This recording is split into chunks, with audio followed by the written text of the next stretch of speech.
The hoes are laughing? Yep. So the audience are a bunch of hoes. Yep.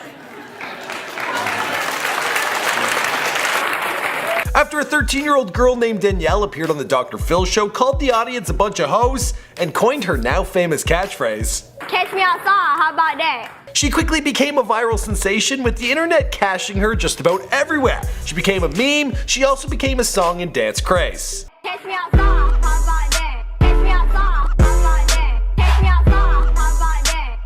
How about that? And Dr. Phil's YouTube channel has cashed in, cashing more views than it ever cashed before. How about that?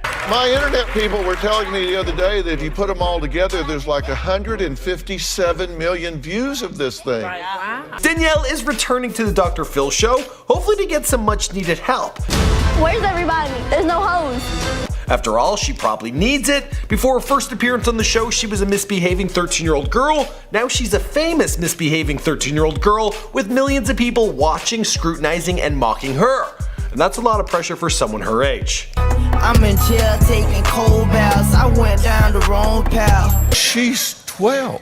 Exactly. Actually, she's 13. But anyway, in this video, I want to take a look at the kind of help Danielle is getting from the good doctor, and dare to ask if Dr. Phil is helping her, or is he and his show further hurting the young girl? Is the Dr. Phil show turning into the Jerry Springer show? My comments for Deja.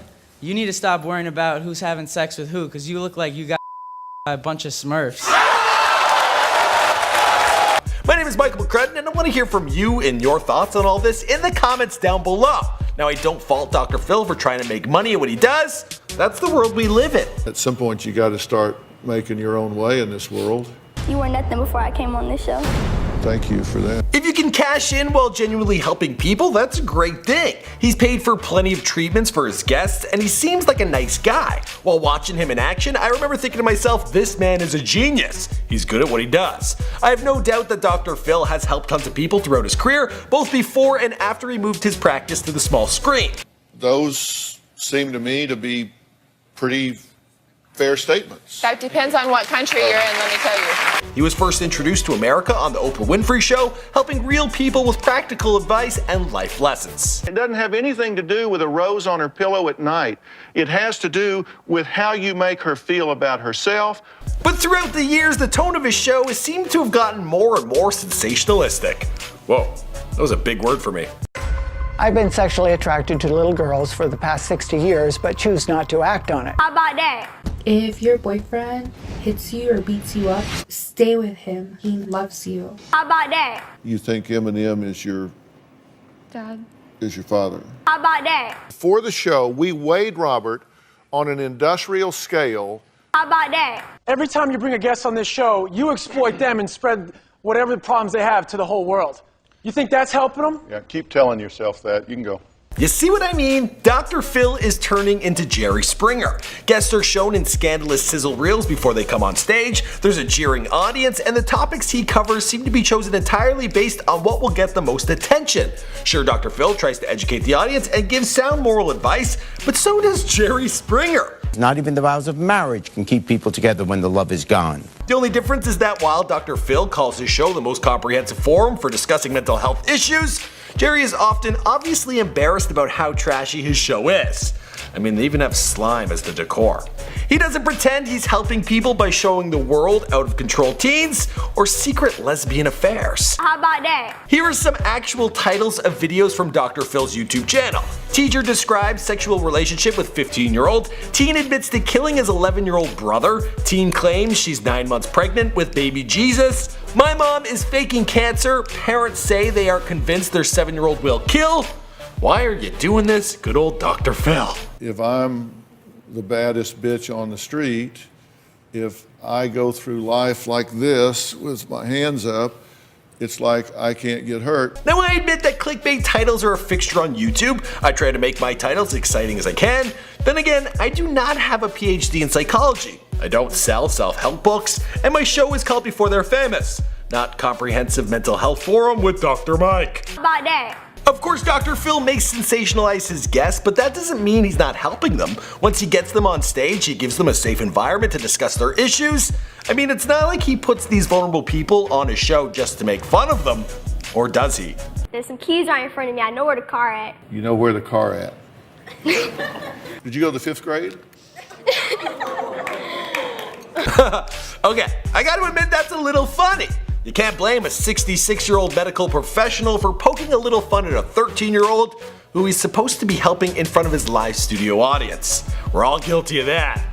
So, forgiven. Especially since Dr. Phil is also able to analyze Danielle's complex issues and provide insight that only a top-tier psychologist could. I don't think this is an evil girl here. I don't think she's the Antichrist at all. Thank you, doctor. A lot of people were probably looking at this 13-year-old and thinking she was the Antichrist.